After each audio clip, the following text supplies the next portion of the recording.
صفوان ابن یحیی گفت عبیدی به من گفت که زن من اهل من گفت من آرزوی زیارت جعفر ابن محمد رو دارم. گفتم من چیزی در بساط ندارم. گفت من همه زیورم رو میدم، خرج سفر رو آماده کن، مرا ببر به زیارت امام ششم. گفت حلیو زیور این زن رو وسیله سفر کردم. وقتی رسید نزدیک مدینه افتاد و به حال احتضار در آمد. من سراسیمه رفتم نزد امام. پرسید عبیدی حال تو چطوره؟ گفتم آمدم با اهلم برای زیارتت، اما ماجرا اینه. فرمود تو برای این قضیه غمگینی؟ گفتم بله ابن رسول الله. فرمود الان برو، زن تو نشسته، اون زن خدمتگار داره فلان غذا رو به کامون میگذاره. ای قلب عالم و ای روح پیکر هستی.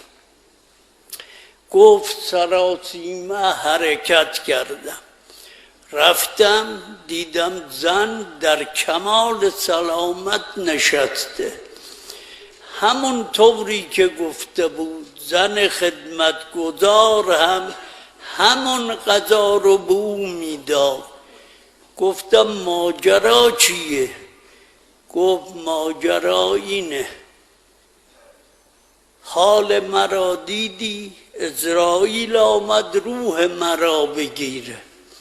ناگهان دیدم یک آقایی وارد شد. گفت وقتی نشانه ها رو گفت دیدم همون کسی که من الان از خدمت او آمدم. لباسش رو گفت، خصوصیاتش رو گفت. گفت وارد شد. تا وارد شد عزراییل سلام کرد.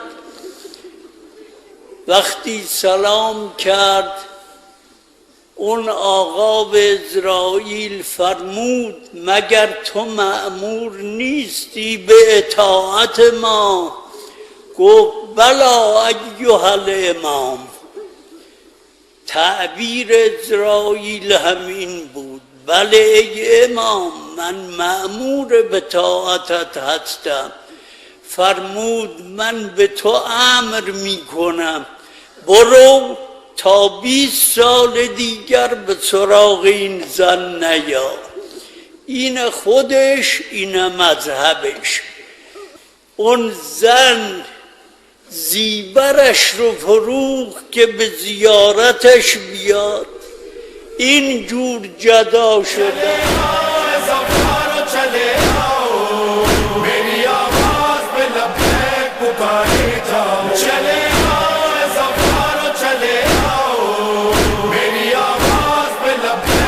Bye.